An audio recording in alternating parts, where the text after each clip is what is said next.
नमस्कार दोस्तों, welcome to our YouTube channel Ishwara history. दोस्तों, दुनिया में ऐसे बहुत से लोग मौजूद हैं जिनके पास सब कुछ होने के बावजूद भी वो दुखी रहते हैं और भगवान को कोसते रहते हैं। लेकिन दुनिया में कुछ लोग ऐसे भी मौजूद हैं जिनके पास कुछ ना होने के बावजूद भी वो बहुत खुश रहते हैं।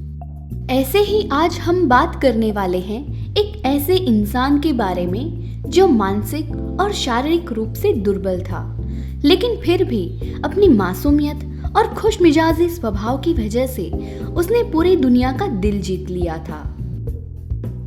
इस इंसान ने हमें सिखाया कि खुश रहने के लिए शरीर और दिमाग से स्वस्थ होना जरूरी नहीं है, लेकिन अगर आप मन से अच्छे हैं तो आपको खुश रहने से कोई नहीं रोक सकता।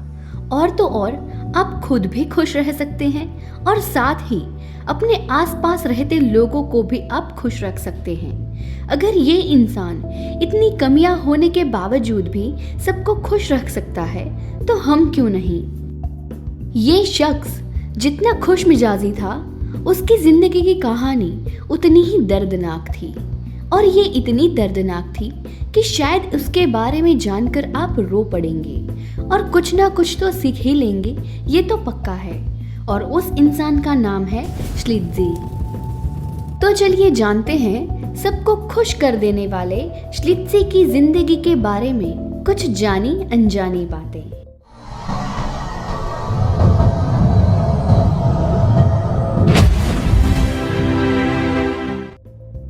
दोस्तों, श्लिट्ज़ी का जन्म 10 सितंबर साल 1901 को अमेरिका के द ब्रॉन्क्स, न्यूयॉर्क शहर में हुआ था, और उस वक्त लोग उनको साइमन मैट्स के नाम से जानते थे। जब ये बड़ा हुआ तब उसके शारीरिक और मानसिक हालत को देखते हुए पता चला कि वो एक माइक्रोकेफेली बीमारी से पीड़ित हैं। हम आपको बता दें कि ये एक ऐसी बीमारी है जिसमें इंसान आमतौर पर सामान्य इंसान की तरह ही बढ़ता है, लेकिन उसके दिमाग का आगे वाला हिस्सा छोटा रहता है और वो आम लोगों की तरह विकास नहीं कर पाता।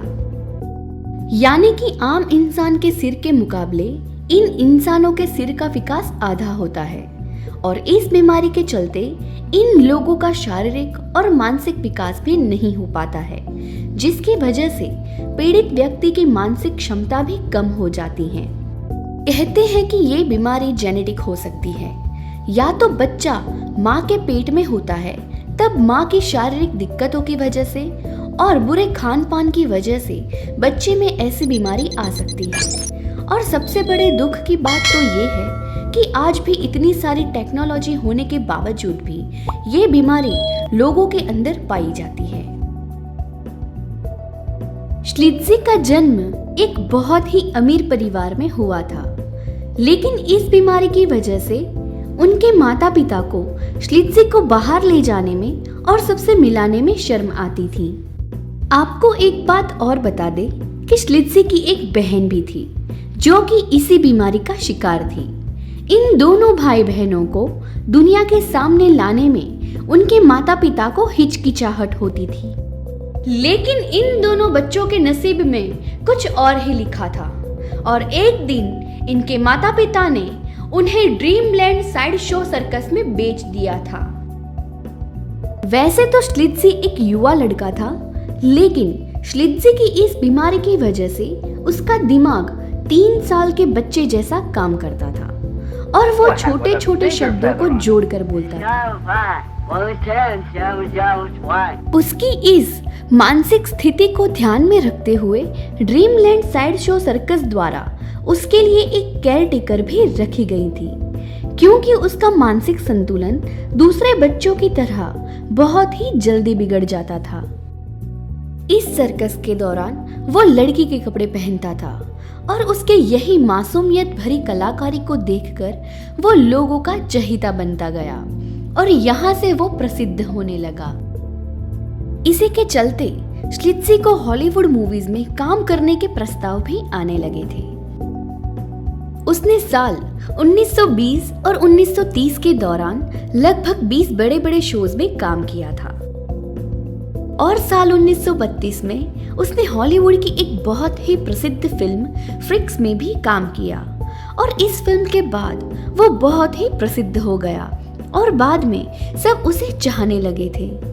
इस फिल्म में सर्कस में होने वाले प्यार और धोखे को दिखाया गया था, साथ ही बहुत ही भयानक और विचित्र किरदारों को दर्शाया गया और इस वजह से लोगों ने इस फिल्म को नापसंद किया और कहा कि सर्कस मनोरंजन के लिए है। उसकी सच्चाई को सबके सामने उजागर करना सही नहीं है, क्योंकि वहां के लोगों का मानना था कि ऐसा करने पर लोगों का सर्कस पे से विश्वास उठ जाएगा।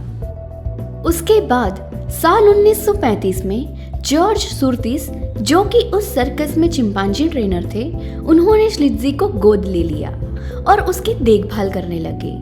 लेकिन साल 1965 में जॉर्ज सुरतीस की मौत हो गई और उनकी मौत के बाद वापस से श्लिट्ज़ी का जीवन संघर्षमय हो गया, क्योंकि जॉर्ज की बेटी ने श्लिट्ज़ी की देखभाल करने से मना कर दिया और उसे एक मेंटल हॉस्पिटल में भेज दिया।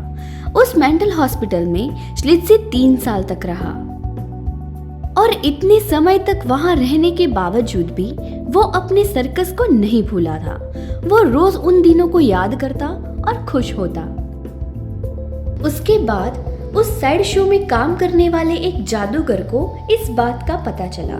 तब वो हॉस्पिटल गया और श्लिट्ज़ी को अपने साथ ले जाने के लिए प्रस्ताव रखा और कुछ जरूरी कागजात और सवाल जवाब के बाद हॉस्पिटल ने श्लिट्ज़ी को उस जादूगर के साथ रहने की अनुमति दे दी। इतने समय बाद भी श्लिट्ज़ी का सर्कस के लिए लगाव कम नहीं हुआ था और फिर उसने दूसरे सर्कस में काम करना शुरू कर दिया। दोस्तों, श्लिट्ज़ी ने अपने अंतिम दिनों तक लोगों का मनोरंजन किया। वो अपने बाद के दिनों में लॉस एंजलिस कैलिफोर्निया में था। हैरानी की बात तो ये है कि इतना काम करने के बावजूद भी उसका खुद का कोई घर नहीं था। श्लिट्ज़ी ने कैलिफोर्निया के लॉस एंजलिस के सांता मोनिका बेल गार्ड में अपने अंतिम दिनों को बिताया था। वो वहां पर कबूतर और बतखों को संभालता था और राहगीरों के लिए करतब भी दिखाता था और इसी वजह से वो वहां भी सबका चहेता बन गया। इन सब को देखते हुए स्टीव बेलगार्ड, जो कि एक फिल्म निर्माता है, उन्होंने श्लिट्ज़ी के लिए एक डॉक्यूमेंट्री भी प्रकाशित करने का निर्णय लिया और उस डॉक्यूमेंट्री का नाम है श्लिट्ज़ी वन ऑफ अस। और 24 सितंबर साल 1971 को 70 साल की उम्र में फाउंटेन व्यू कॉन्वेलासेंट होम में श्लिट्ज़ी की मृत्यु हो गई। दोस्तों, श्लिट्ज़ी के बारे में जानने के बाद ये बात तो समझ में आ जाती है कि इंसान की जिंदगी में कैसे भी खराब परिस्थितियां क्यों ना हो, उसे कभी हिम्मत नहीं हारनी चाहिए, हमेशा खुश रहना चाहिए और हमेशा समय के साथ चलना चाहिए। दोस्तों, श्लिट्ज़ी के बारे में जानने के बाद एक ये बात मन में आती है कि दुनिया में पहले के ज़माने और आज के दिनों में भी ऐसे बच्चों के साथ बहुत ही अजीब तरीके का व्यवहार किया जाता है और उन्हें एक खराब नज़रिए से देखा जाता है। ज़्यादातर अमीर लोग अपने रुतबे को कायम रखने के लिए अपने बच्चे ऐसे पैदा होते ही उन्हें किसी अनजान जगह पर या फिर अनाथ आश्रमों में छोड़ आते हैं। आपको क्या लगता है ऐसे लोगों के बारे में जो अपने बारे में अपने समाज में अच्छा बोलने के लिए ऐसे बच्चों को छोड़ देते हैं और वो बच्चे को पता भी नहीं होता कि हमारे माता पिता कौन है? तो दोस्तों, आपका क्या कहना है इसके बारे में? तो ये थी कुछ बातें श्लिट्ज़ी के बारे में। दोस्तों, हम यहाँ आपके लिए ऐसे ही जानकारी से भरी वीडियो लाते रहते हैं, तो इस वीडियो को लाइक करके फटाफट से हमारे चैनल को सब्सक्राइब करके बेल आइकन ऑन कर लें और आपको ये वीडियो कैसा लगा ये हमें कमेंट करके ज़रूर बताएं। हमें इंतज़ार रहेगा आपके फीडबैक का।